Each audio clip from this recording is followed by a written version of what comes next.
Thanks for tuning in. We really hope that you enjoy our brand new video. If so, please leave a thumbs up or leave your comments just below. But for now, let's get started. Enjoy the show.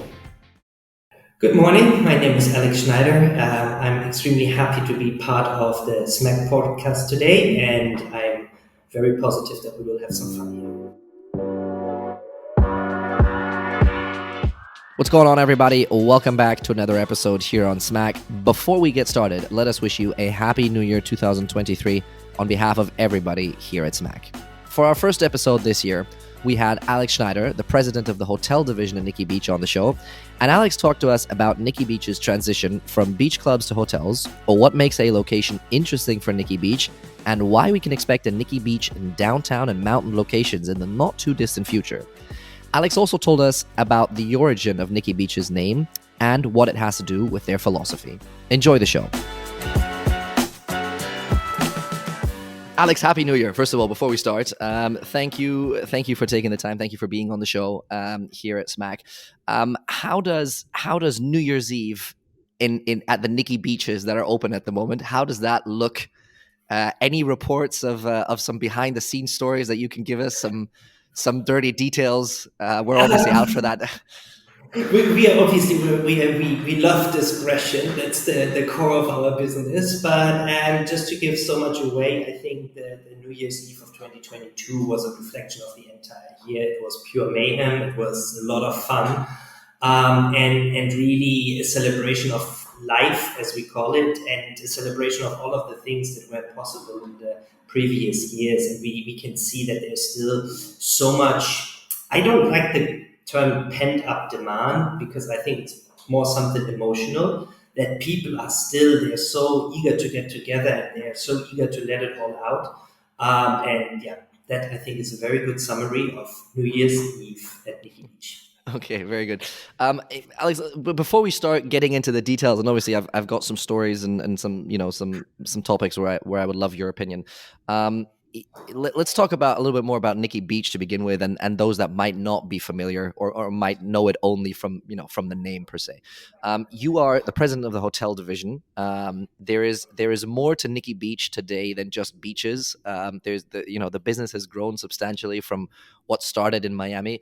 And I would like to start, just so we've gotten it out of the way, because I thought this was a very touching story and I've been fortunate enough to have been to some of your beaches, not to the hotels, but would you mind sharing the story with us where the name came from? Because I feel like very few people know this, and it's actually a very touching story. True.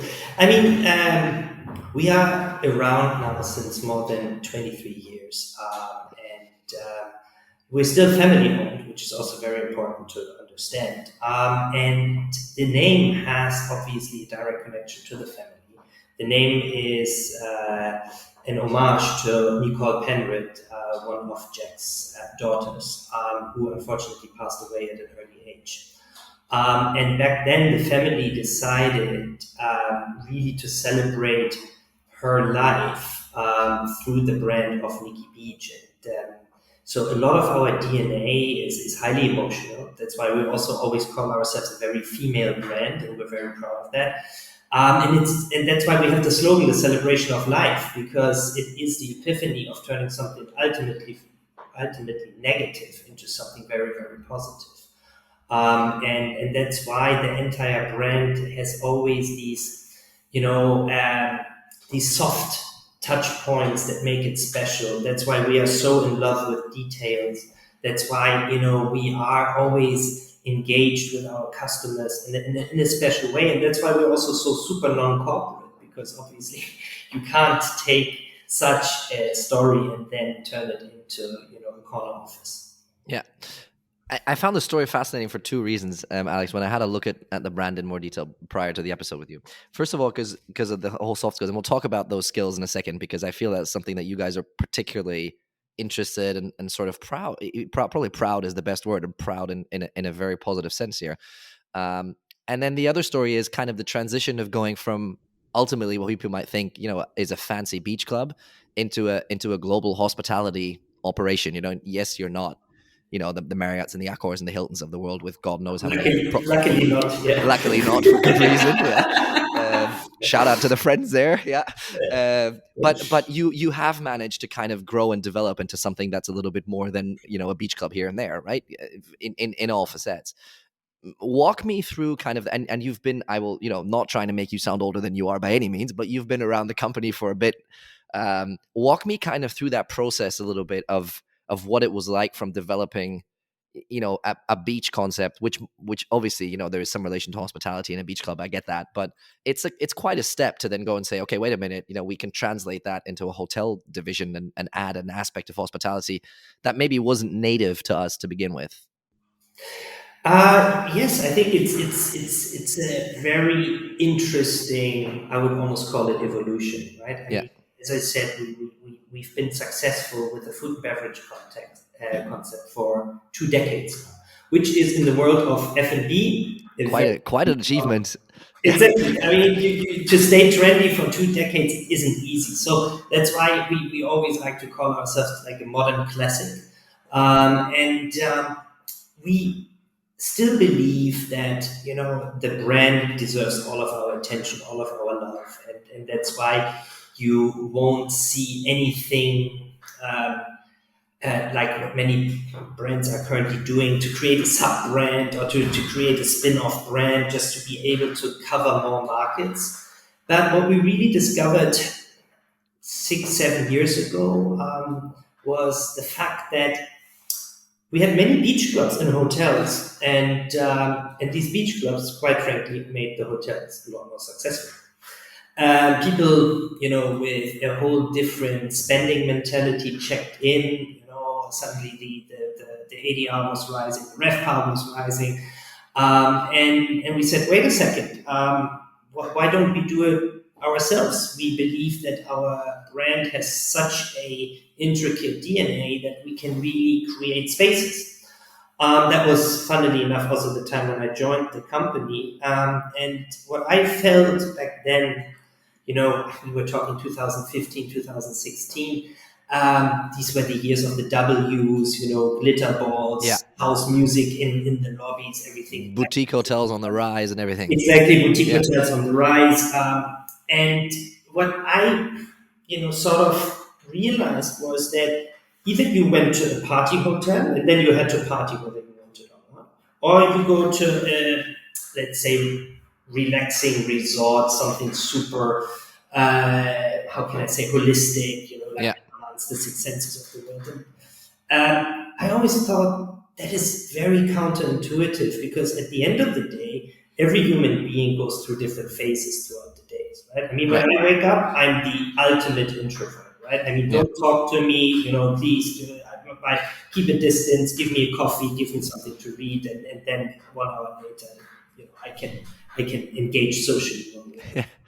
And then every day for me has its own dynamics, and I feel we are all made out of the same sort of fabric, right?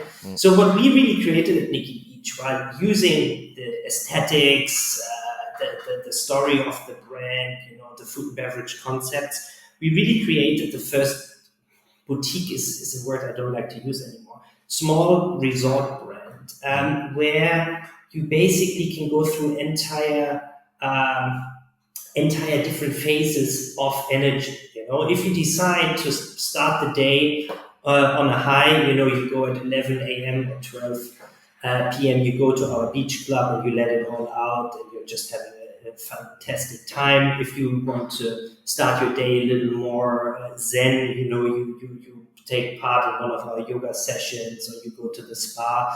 And when you look at our results, I think what is really special is that the beach club is always an integral part of it, right? But outside of that beach club, we have really designed other applications that allow you really to pick your mood. And I think that is really part of the success right now. Yeah. When you went about kind of looking at how you want to set up the hotel division of things, can you give me an example of, and I realize this is probably not going to be down just to one brand, but can you give me one or two examples of some brands that you looked at that thought, that were relatively close. And I realized you created your own space with, like you said, a smaller resort style kind of hotel, a little bit more, playful than your average laid back resort, but not as playful maybe as some of the other wild concepts, if we want to call it that.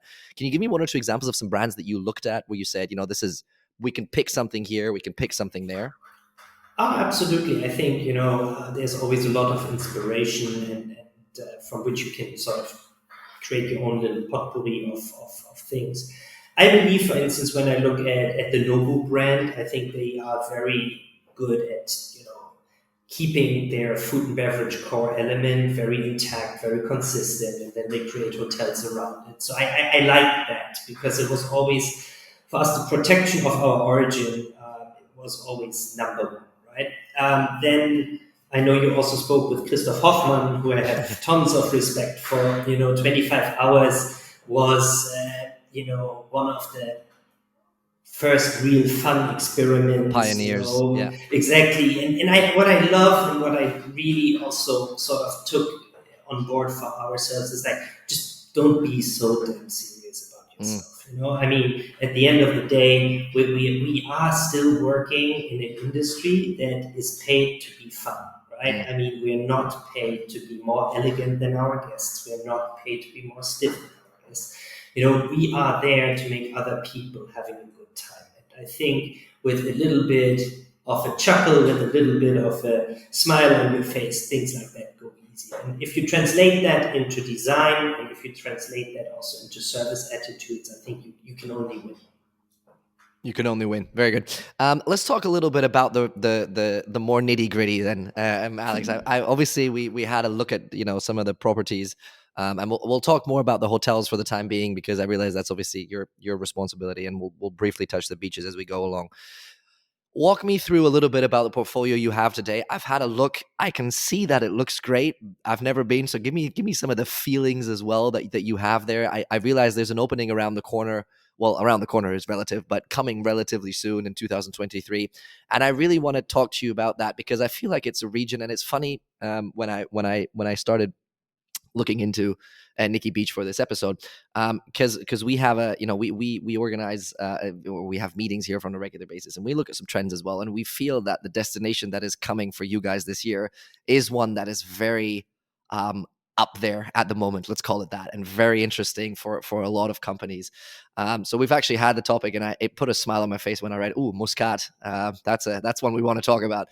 So let's work our way forward. Maybe talk to me a little bit about Koh Samui and Dubai and Santorini and some of the names that you would expect. Maybe also a brand like Nikki Beach to be there.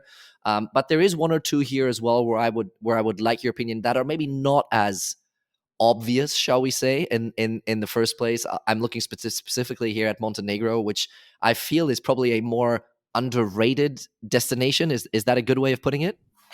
I think if we had a time machine, I would love to take you exactly to the time and the place when we decided to open up the property in the respective location. And I can promise you, during none of these moments, any of the locations were natural fits for us. Okay. Very interesting. I think I've never been called insane more often than in this capacity. Yeah. Because literally when we opened up Koh Samui was the epiphany of the typical Thai, Zen vacation. If you had more than 3 Singa beers in a day, that was already that was a thing, right? Yeah, exactly. The same account at Porto Heli is a beautiful, sleepy fisherman village, at the Peloponnese. When we opened up there, and then shortly after the Aman Hotel opened up there, everybody was like, "This is just the worst spot for this brand. Why would they come there?" Santorini, the same thing. Why are you guys not in Mykonos? Why are you in Santorini? Santorini is for the couples, it's for the honeymooners, it's not for you lifestyling individuals. And that is already answer to your question. I believe in order to be relevant, you need to go where you're first. I hate to bring the brand into places where we can only be third or fourth, right? And that gives me the thrill, really pushing the agenda. I think, quite honestly, this is what hotel brands are for. Going where business is already hot is really not an art form, right? And everybody can do that. And so came along Montenegro, which I think, since it's our latest opening, if we have the same talk in 2 years, you will say, of course you're in Montenegro now, because Montenegro is lit. It will continue to become more and more of an international lifestyle hotspot.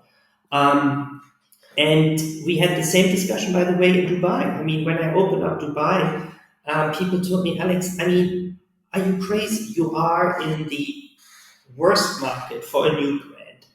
All of the big boys are there. Everything has been tried. You come there with your 133 or 32 room hotel. I mean, how will you even be visible? You don't belong to the Marriotts. And I said, well, you just gave me all of the reasons of doing it, because finally we're bringing something new to the equation. And now when you look at the new openings in Dubai, it's very interesting to see. Everybody's smaller. Everybody's a little less density. A bit more boutique. So much, exactly. It's not so much the big chandelier in the lobby with the marble. So I think this is really how you can show that you can set a trend. And Muscat is exactly the same. I mean, we are very, very lucky to have the full support of Omran, which is the hospitality arm of the government. And when I spoke to them first in 2018, 2019, they were a little bit overwhelmed with the idea of bringing Nikki Beach into this beautiful cultural sultanate, with this amazing nature. And then as talks continued, we all agreed that this is exactly what the destination needs, A little bit of a wake-up call, a little edge here and there, something that also pushes the cultural agenda slightly. And here we are in 2022, in 23, where we're opening this year, and everybody talks about it, right? For me, it's especially interesting because it's the yin to the yang when you compare it to Dubai. It's exactly the opposite. And once you see the architecture, it's not so white. It is more beige. It is not so full of contrasts. It's not so turquoise. It is really something that fits into this place like a glove over a hand. And that's why we had so much fun doing this project. And, we always try to bring in the local culture as much as we can. And I think there we really have created our masterpiece. And I hope you will see it very soon in all of its glory. I will be, to be honest with you, if I had a choice of where I would visit, I would probably choose Muscat for the reasons you just explained, because it's just a very different location to some of the more touristy ones that you find now, for the reasons you just explained. So let's talk a little bit about the choice of location, because I thought that was very interesting what you just said there, and I want to pick your brain a little bit. Walk me through, and I realize this is a stupid interview question, but humor me with the answer. Walk me through a typical Nikki Beach hotel destination. What makes a destination, or let me ask it even differently. What makes Alex Schneider consider a destination for a Nikki Beach hotel? What do I need to rock up with to get your time for 30 minutes? I think in one word, or it's actually 2 words, it's called uncut diamond. Something that is not fully established, something that has huge potential. Something I like a little bit of dirt sometimes, because that's for me the grit of a destination. Doesn't have to be squeaky clean. Absolutely not. I think when you look at all of the big cities in the world that we all love so much, from Berlin to New York and back. I mean, we all love that city grit, right? Yeah. And I think luckily tourism has changed. People are curious, even the Germans. we want to experience, we want to live, we want to feel. And that is something that I would like to bring to the next level, right? I never like going into hotels that basically bring a part of my home country into another country. Mhm. I always love places where whether I liked it or not, I got smothered with the local culture, with the local flair, with everything. And if that means that you have an upset stomach sometimes, well, then that's part of the journey, right? For instance, I believe there are so many great places that we should also show the world, right? Mhm. You might hear something soon about us going to Central Asia, where you will again ask yourself, what the How? In what world? Yeah. yeah, exactly. Why?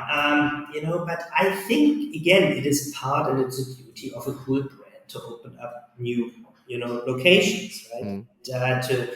To show the world all of the wonders that we haven't seen. I mean, quite honestly, sitting on man-made islands is nice as well, but I think we are beyond this point, Mm. right? We want to we all learn now how fragile nature is, and we still want to see it while we can, right? And I think that that's going to define travel moving forward. And Yeah. if I can create that curiosity, then at Mm. least I've done something right. Mm. Is there, before we talk about how travel has changed and the whole idea of social responsibility that maybe guided us a little bit in, in what's a good idea and what's not, Mhm. can you give me, and I don't want the dirty details of your pipeline, don't get me wrong, but can you give me, if you had the choice, if you look at the globe, is there an area in the world where you would say, oh, that would really be tempting to do something there at one point in time? For you personally, it doesn't necessarily have to be, related, whether it's realistic or not, but I'm sure the way I've gotten to know you now in the past, let me look, 23 minutes, you seem like the kind of guy, like you have an idea in the back of your head where you're like, this really triggers me. I love contradictions, and Okay. for me, the ultimate contradiction to Nikki Beach is a mountain. And Ooh, Nikki okay. Beach in the snow is a must, and it's coming. Okay. And I Very think it's cool. exactly this, this little question mark that you Yeah. can create immediately. And everybody's like, yeah, then you call it Nikki Snow. And my answer is always, did you ever fly with Virgin Atlantic over the Pacific? And many Yeah. people said yes. And I said, yeah, well, it's still It's the called same Virgin concept. Atlantic, Yeah. right? Yeah. So no, it's going to be Nikki Beach, just in the mountains. I This is now a longer story, but I have the absolute conviction that business travel is never going to be the same. And with Mhm. that, business hotels and city centers cannot remain the same. And I think we already Yeah. see the first cracks in the facade. So you will see us in urban centers. I was gonna say, will there ever be a Nikki Beach downtown? 100%, 100%. Okay. It makes so much sense for how I see corporate travel and city travel going. And then again, I think we definitely we want to take people on journeys, and journeys. I mean, not only stepping in a private plane or in a business class seat and going somewhere, but really to show them new parts of the world that they haven't considered before.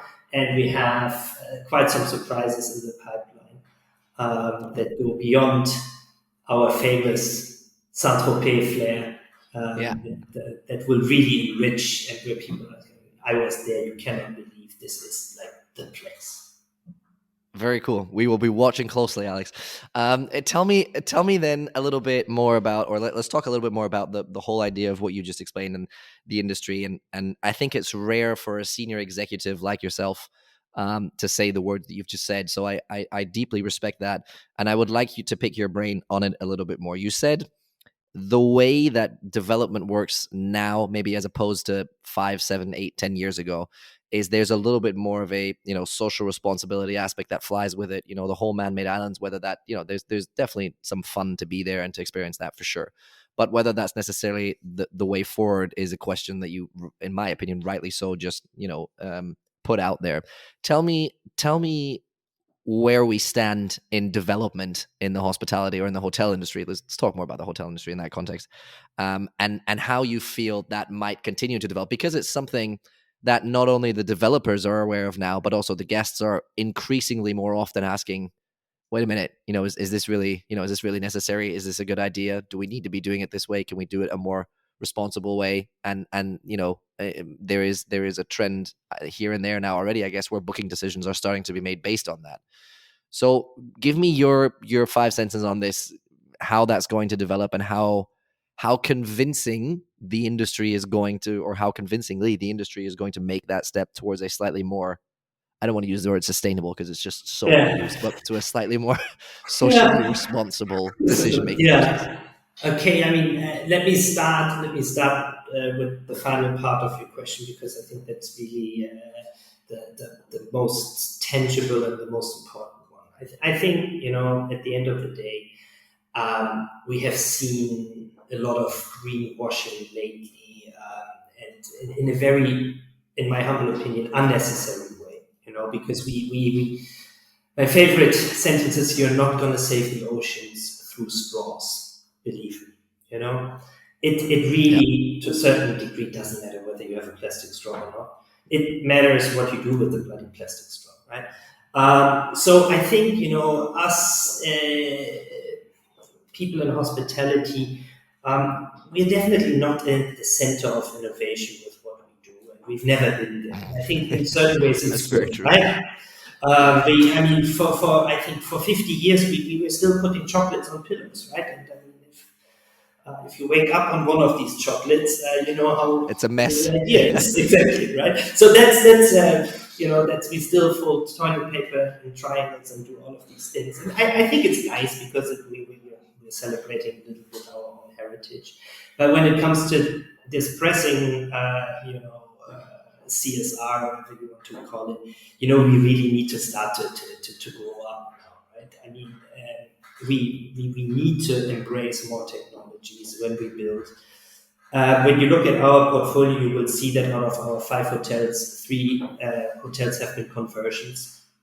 I love conversions, to be honest, because I really don't believe that you always need to tear everything down and to rebuild it just because you have one part of your standards that says the shower cubicle has to be 120 by 120, and that's why we need to knock down the building, right? I mean, that is just not acceptable anymore. We don't need strawberries in December on breakfast buffets, believe it or not. And all of these little, commonsensical aspects, I think if we start to master those, we are already light years ahead. At the same time, we also need to be honest and say, well, especially in the leisure segment, we give people this breakout out of their normal life. And I mean, human behavior changes immediately when they come to a hotel. Right? Mm-hmm. I always like to ask that question: how often do you drop your towel on the floor in your own apartment? Probably never, right? But I mean, dropping a towel on the hotel floor is the epiphany of your first shower. It's what you do. It's why you pay.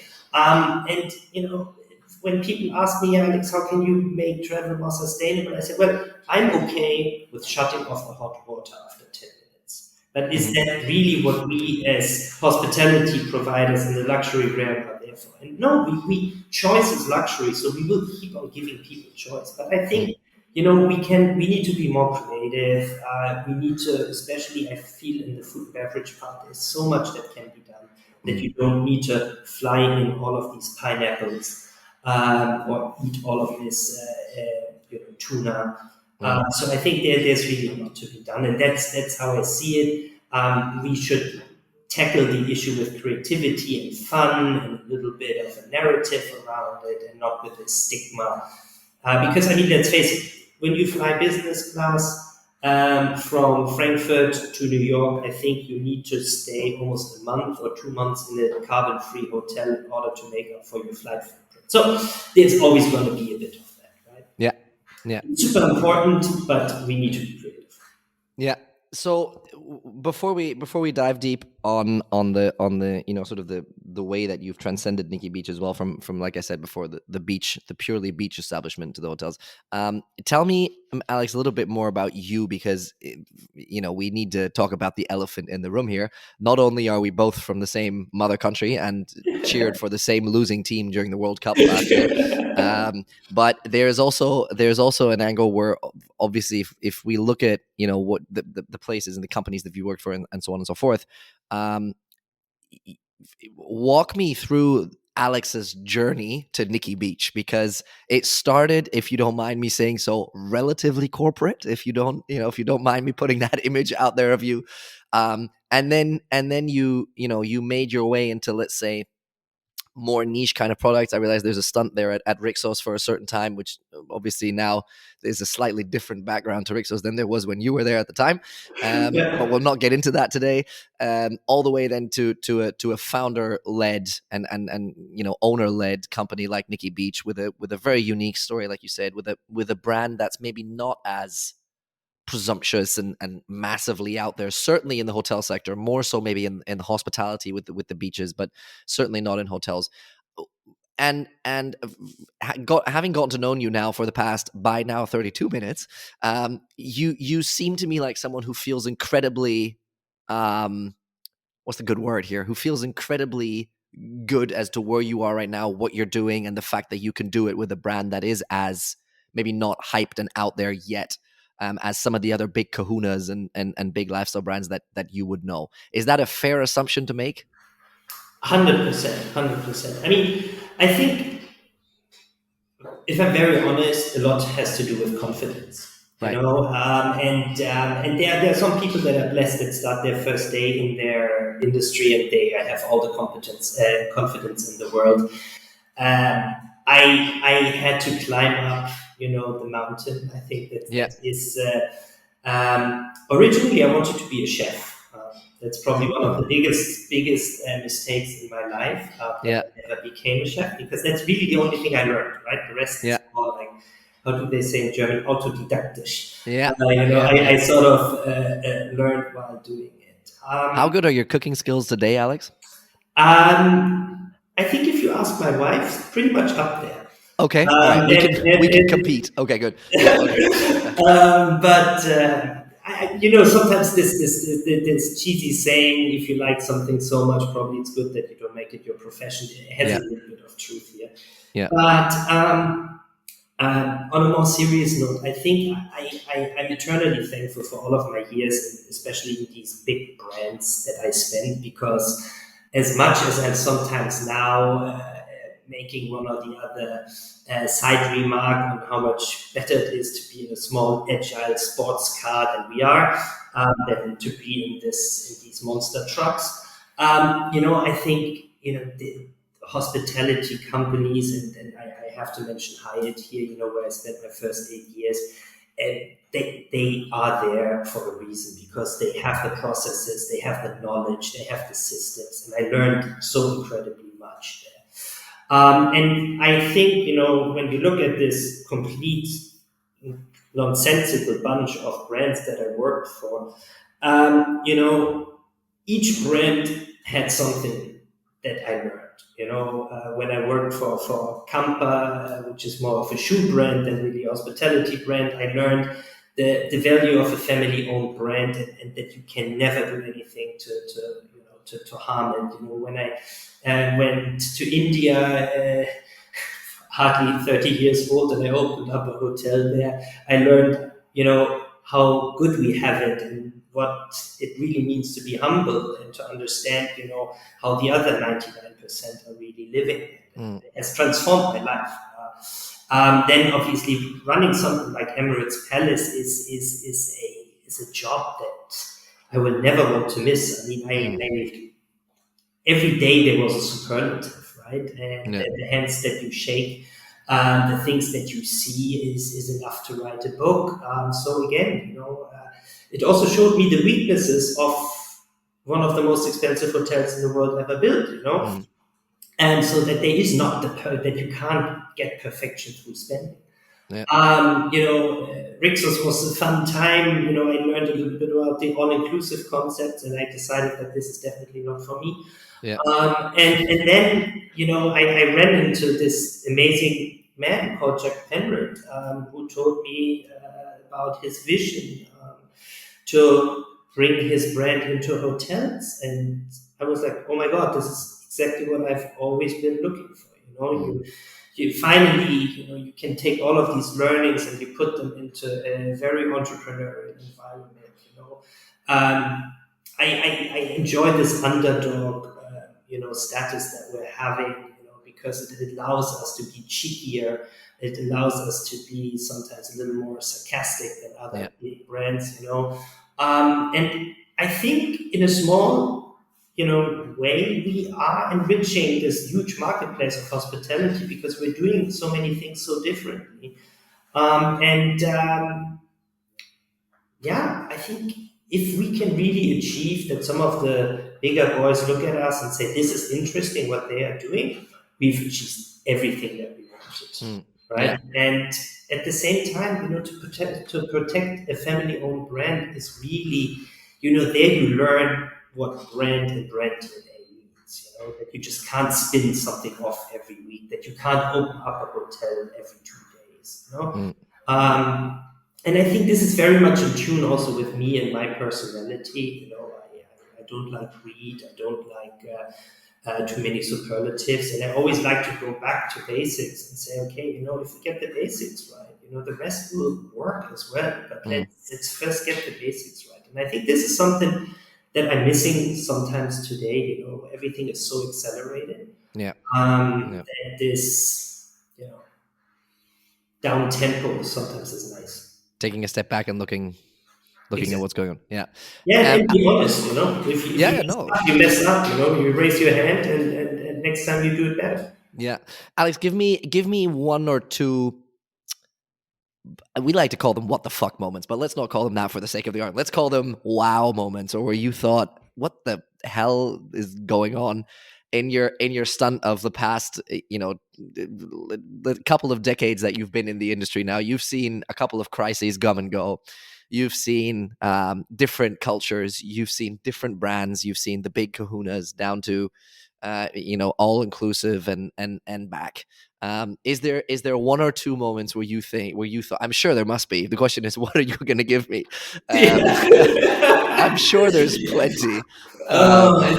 It's a tough one. It's really a tough one. I think that the absolute wow moments always happen during openings. Okay.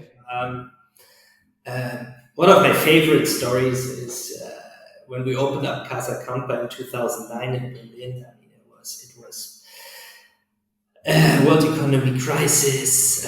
We were the first really edgy boutique hotel, that would be opening in Berlin, and as always, nothing is on time, not even in Germany. Sure. I was standing in this lobby, and it was 6:30. I still remember as if it was today, and nothing was ready. And then the contractor looked at me and said, "Okay, that's it. I guess we're not opening tomorrow." I'm like, "Why are you saying this?" He says, "Yeah, it's 6:30. We're leaving now." And I was like, "You can't be serious." So I went into, and I can't get into the details, into a very extended negotiation that ended up with me running to the next Späti, buying a lot of alcohol, and then running out again, buying a lot of currywurst. And then we really, all together with this stash of highly nutritional elements, we finished the hotel until 2 a.m. in the morning. Wow. I think there was still a faint curry smell in the lobby. Yeah, sure. But that was really one of these beautiful moments where you feel like you beat the system, right? So that was really one of the most cherishable moments, and especially because then this hotel opened up and it brought something to the city that hasn't been there, and it was like an instant success. So it was really like this moment where you knew everything will be good. And then everything was good. So I think these are, on the positive sides. And then obviously catastrophes happen in hotels daily. And I think everybody who's been in the field for a while can fill books with that. Can relate to some stories there, yeah, for sure. For sure. Yeah. Alex, just like that, 40 minutes have passed. Before I let you go, I do want to get a quick outlook on what's ahead for Nikki Beach. you've shared some of the things already with us. I've answered the eternal questions of, will there ever be a Nikki Beach downtown? I got a yes. Can we expect Nikki Snow? I got a no. So we've answered some of those things already. But tell me a little bit about what you guys have planned. You specifically with the hotel sector. I'm sure there's a pipeline along the way, but talk to me a little bit beyond that as well, in terms of how you want to develop that division, and also maybe in relation to the beaches, because I realize Yeah. obviously the beaches are an integral part still of the story, and will always be a part of the story, Yeah. for sure.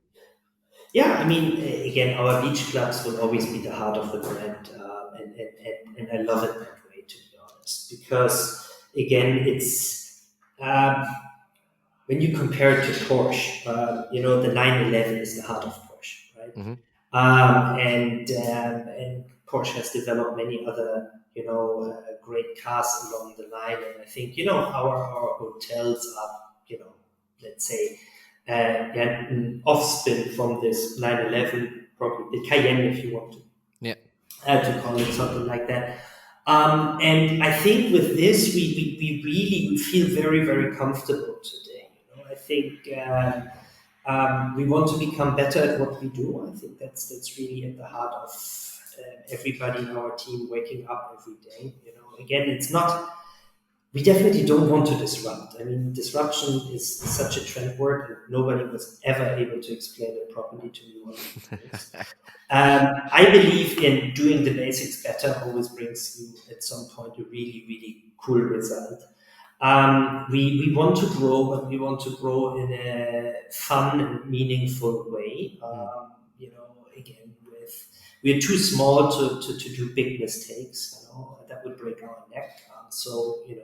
We are still taking small baby steps forward, and I think that's why we are a great place to work at. And I want to keep that before everything. Yeah. I want to. I want to be a great place to work at. I want to be a fun place to work at, and I want everybody to be motivated every day as much as we possibly can, and to keep that wild and free spirit, because that's our brand. So if you don't keep that spirit, then you will lose the brand. And let's face it, the real crisis in hospitality is talent. We have missed the boat over and over and over again, right? And now, thanks to COVID, we are really, all the way. The needle is in the very red area, right? Yeah. And we need to ask ourselves, how do we attract, creative people that have super inter-social and inter-human skills, that can give you that great time. Because at the end of the day, I don't know how it is with you, but any great holiday has always a human element. Yeah, sure. Somebody that did something, somebody 100%. that helped me with something. These are the memories. And I feel, the entire technology discussion that we're having goes exactly in the wrong direction. We shouldn't even try to replace people. We should try to make their job easier, but please, by all means. And a great hotel experience without great staff is never ever going to be right. And it's the same for our beach clubs. I mean, I learned so much just watching how our beach clubs work. How confident our talent is on the floor, how they can sell these wine bottles and champagne bottles to you, and you really get this feeling, this is exactly what I needed. I'm so happy that I took this decision. Yeah. Then you walk away with a pretty big check, but you're like, wow, this was worth it. This was probably one of the best days in my life. And that's, for me, what we need to do in hospitality. And the more we can do this, the more people will want to work for us. Yeah. The more we break it down into boring standards and very simple procedures, then nobody's going to come. Yeah. So let's maybe spend one last question on that whole discussion, and quite deliberately we've tried to avoid the pandemic on Smack since let's say the mid this year. But if we look at talent, Alex, and the way that the competition, call it, for the sake of the argument, let's call it the competition for talent, has become more fierce, more intense than probably ever before in the industry. Explain to me what you think we've talked. Funnily enough, we've talked about this with other guests, and I think the unanimous, sort of, we can all agree on the fact, with most senior executives, we can all agree on the fact this is a house-made problem, right? We fucked this up. Let's be very honest here. Now, what are some quick? Are there Are there any quick fixes, or is this something that will take time, endurance, and the necessary willingness from everybody involved, starting from Nikki, the individual property in the Swiss Alps, all the way to the Marriott family and Monsieur Bazin and our guys over at Hilton and Hyatt. Yeah. What's Alex's opinion on this? Is there a quick fix? Question number one, and question number two: if there isn't, then does it take a unanimous approach, or is everybody going to continue doing their own little, leading back to your chef experience, their own little soup and their own little dish? Yeah. I mean, the question is far beyond my pay grade, but I will try. I will give it a shot. See, I think for us at Nikki's, it's much easier, right? We are small, we're agile, and we have the ability to, to treat our staff and to give them empowerment that is for stock listed companies very, very, very. Sure, for sure. There is a competitive advantage here. I agree with that. I can tell you, when I had my first years as a trainee, and if I would start this all over again, I think I would get fired daily. This is how the industry has changed, right? I mean, be it from looking after the chefs with some beers after work, and checking in people without credit cards, you name it. All of these things that are, to me, a part of hospitality are not possible anymore. And I think we are, obviously, and I have so much respect for Accor and for Marriott and how they work as companies, right? But it's going to be so difficult for them to leave these creative spaces to people that want to be empowered, people like me that are breaking rules and we're having fun while doing it. Right? And we do it with such conviction that we say, this doesn't make sense, let's not do it, right? These are the spaces we need to recreate in our industry. I think we have been actually very good with chefs, by the way. Right? The chefs, they are more in the center of attention than always. They cook the craziest food in the world. They are more innovative than any hotelier in the world on a daily basis. And I think many of them still get their beer after work from the fast, right? So there we have a capsule that worked, right? So now let's look at this capsule and ask ourselves, there's some ingredients in here that are good, right? So let's take them over to the other end, right? But it doesn't work to attract somebody, no matter what generation, whether it's a Gen Z or whatever, but to attract somebody who is, fun, who is creative, who is outspoken, and to drop a book on his tail and say, here are your 4,000 pages brand standards, please behave like that. SOPs. That's the moment exactly. SOPs. This is SOP. It equals to me like rest in peace, RIP, right? I mean, it's always the beginning of the end, I believe that things that make sense to employees will always be embraced by employees, right? But don't smother them with an antiseptic work environment because nobody likes that. So I think that's where we at Nikki's have huge, advantages. Are we doing it all right? No. Are we learning daily? Yes. Yeah. And we are in the people's business, and that means we always need to be in gray areas. There's no black, there's no white. I mean, I think there is no quick answer to this, and I think the reason why we like to ask it here on Smack is mostly because I think a lot of like I said, a lot of the senior executives agree on most of the topics. There's different ways of going about it for sure. You guys at Nikki can get away with some things that the big kahunas can't, and vice versa. So I think it works both ways. Alex, before I let you go, here are two quick questions with the request for a quick but well thought through answer.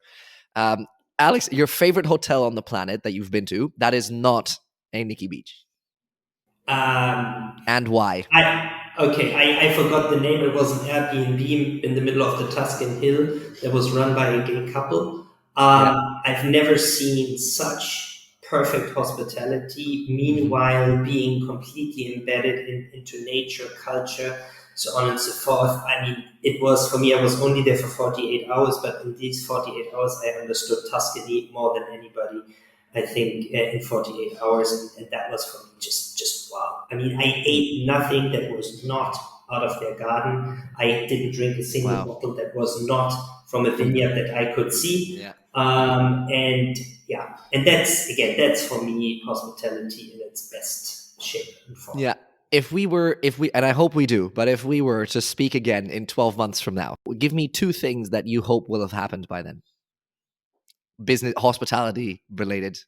Hospitality wise, it's 12 months is very short for us, right? The 12 months is a quick stunt. Yes. It's a quick stunt. I would like to answer with that we keep on opening up more borders, that we become more of an international traveling community without any racism, no cultural boundaries, allowing people into, whatever country they want to travel to. I think, one of the very inspirational things that nobody's talking about is what happened between Israel and many of the Arab countries, right? Yes. It's something that we never thought was able to happen. How many guests from Tel Aviv, from Jerusalem, I'm welcoming now in Dubai. I mean, that's for me, honestly, my heart is jumping when I see that, because in a time where we have really lots of worries on our mind, we see that we can still open up curtains that were closed for a very long time. And my wish is for the next 12 months that this continues in a positive way. Very good. Alex, what a pleasure. Thank you very much for your time. I wish you and the Nikki team all the very best. We will be watching closely from our side on what goes on, and especially for the opening this year in Oman. Good luck to the team, and I hope that it all goes as planned, with the usual encounters of errors, but nothing super out of the ordinary. And I'm sure that there's plenty more stories to tell. And I wish you, like I said, all the best on behalf of everybody here. And I hope to see you again on the show at some point. Thank you very much. A great way to start a weekend. Thank you. Thank you. That's it for this episode, everybody. Thank you for tuning in. Don't forget to share your thoughts on this episode and everything else that is going on at Smack with us by checking out our website at smack.media, or connect with us on LinkedIn, YouTube, or Instagram. We'll see you next time.